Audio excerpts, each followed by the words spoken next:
지난 2012년 늘어나는 관광 수요를 대비한다며 호텔을 더 쉽게 많이 지을 수 있는 특별법이 마련됐습니다. 정부가 필요성을 강조했고 당시 집권 여당이 주도해 40여 명의 의원이 공동 발의해 마련한 법안이었습니다. 법안이 통과되면서 호텔 용적률은 일반 주거지역에서 최대 150%, 상업지역에서 최대 500%까지 완화됐습니다. 주차 공간도 300제곱미터당 한 대의 공간을 확보하도록 했습니다. 기존 규정 대비 절반으로 완화한 겁니다.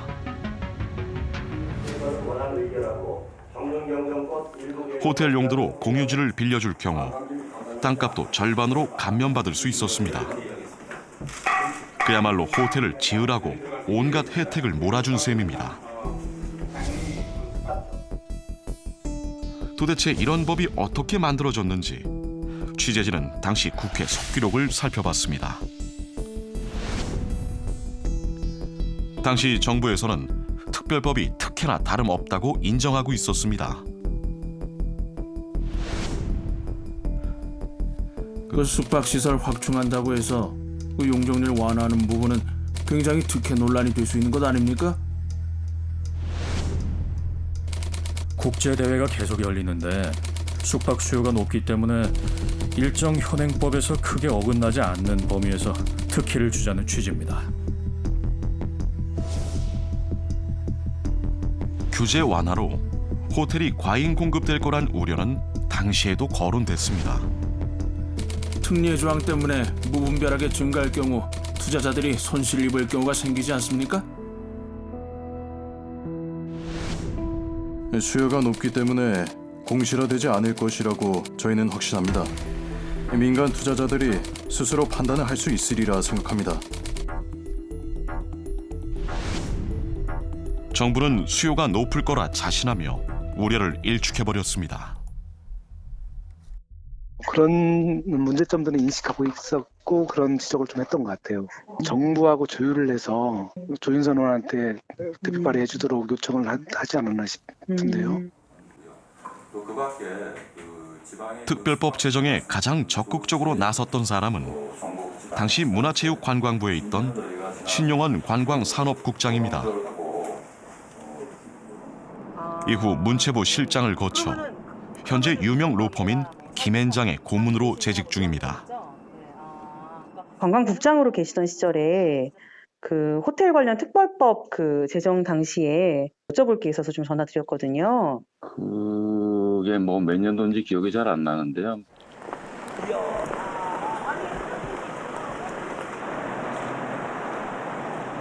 이후 여러 차례 통화를 시도하고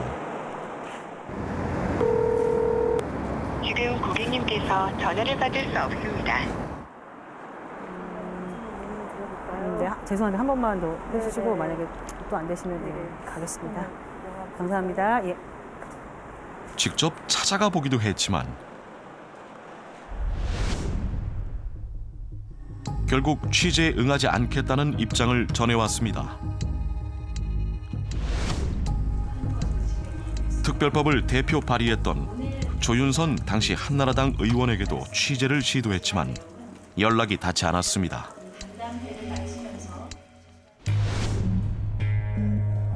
법안을 함께 발의했던 박진 의원은 정부 법안 비슷하게 조윤선 의원이 대표 발의했고 당 차원에서 참여했을 뿐 내용에 대해서는 잘 모른다고 답했습니다.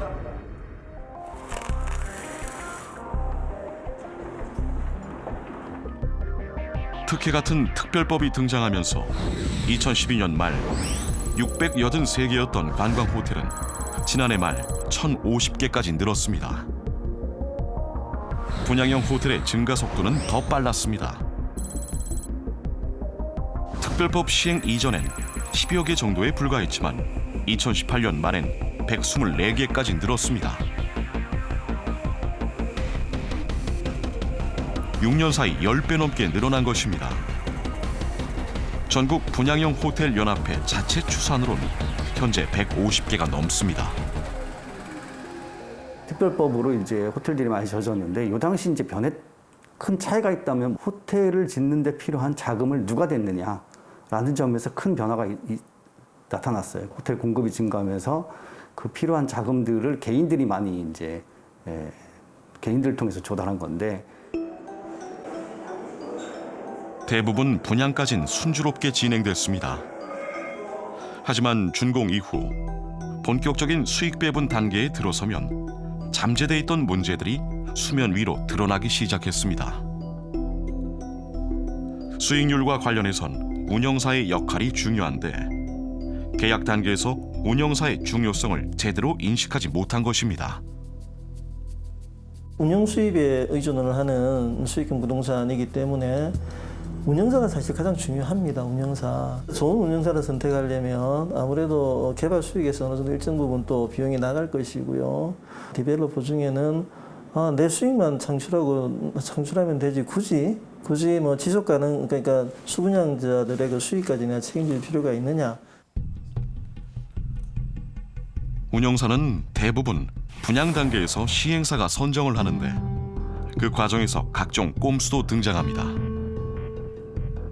운영사가 대부분 시행사가 만든 페이퍼 컴퍼니예요. 실제로는 뒤에서 시행사가 운영하는 거나 마찬가지인데 법적으로는 법인을 별도 만들어서 법적 책임을 회피해 나가는 수단에 불과하고요. 이 운영사가 운영 능력이 없어요. 운영 능력이 부족하기 때문에 결국 수익금을 발생할 수도 없고요. 더 큰 문제는 이 모든 것을 감시, 견제할 수단이 없다는 것입니다. 현행법상 운영사는 회계장부 등 내부 자료를 수분양자에게 공개할 의무가 없습니다. 운영사의 도덕적 해이를 감시할 수 없다 보니 대부분 속수무책으로 당하고 있습니다. 이게 법적 제도적인 장치가 전혀 없어요. 그럼 어떻게 손해가 나는지에 대해서 회계를 좀 공개해달라. 그런데 그거는 법적으로 공개 의무 제도가 없기 때문에 시행사나 운영사가 그 회계 사항을 공개하지 않고 있습니다. 정보의 불균형이거든요. 시행사하고 운영사, 신탁회사 여기는 정보를 다 가지고 있잖아요. 그러니까 거기 우리는 정보에 접근할 수 없고 공개를 요구해도 공개할 의무가 없어요. 이 때문에 대부분의 피해자들이 수익금 반환 소송 등 법에 의존하고 있습니다. 124곳 중 단 한 곳을 제외하고 모두 소송전을 벌일 정도로 문제가 심각했습니다. 하지만 책임을 피하기 위해 운영사가 법인을 파산하거나 자금을 다른 곳으로 빼돌리면 소송에 이겨도 소용이 없습니다. 자본과 운영이 완전히 분리되고 또 소유와 운영도 분리되는 문제니까 그 중간에 이제 개발업자들은 소위 말하는 먹튀가 가능한 구조라는 거거든요. 그다음에 이걸 아무도 모니터링하거나 컨트롤을 하지 않았던 그런 상황, 이런 것들이 이제 공급 과잉이 의심되는 상황에서도 계속 공급이 될 수밖에 없었던. 허점을 노려서 리스크도 없고 수익은 어마어마하죠. 보통 정말 작은 호텔들이 한 300억 정도 하고요. 큰 호텔들은 1,000억에서 2,000억 정도예요. 거기서 뭐 한 10%만 만약에 수익을 난다고 해도 100억에서 200억이 왔다 갔다 하는 사업이에요. 결과적으로 이걸 누구도 책임지지 않고 이 사업은 결국은 돈이 되니까 리스크가 없는 사업이에요. 솔직히 얘기해서 그 시행사들이 왜 하는지 알겠어요. 리스크가 없어요.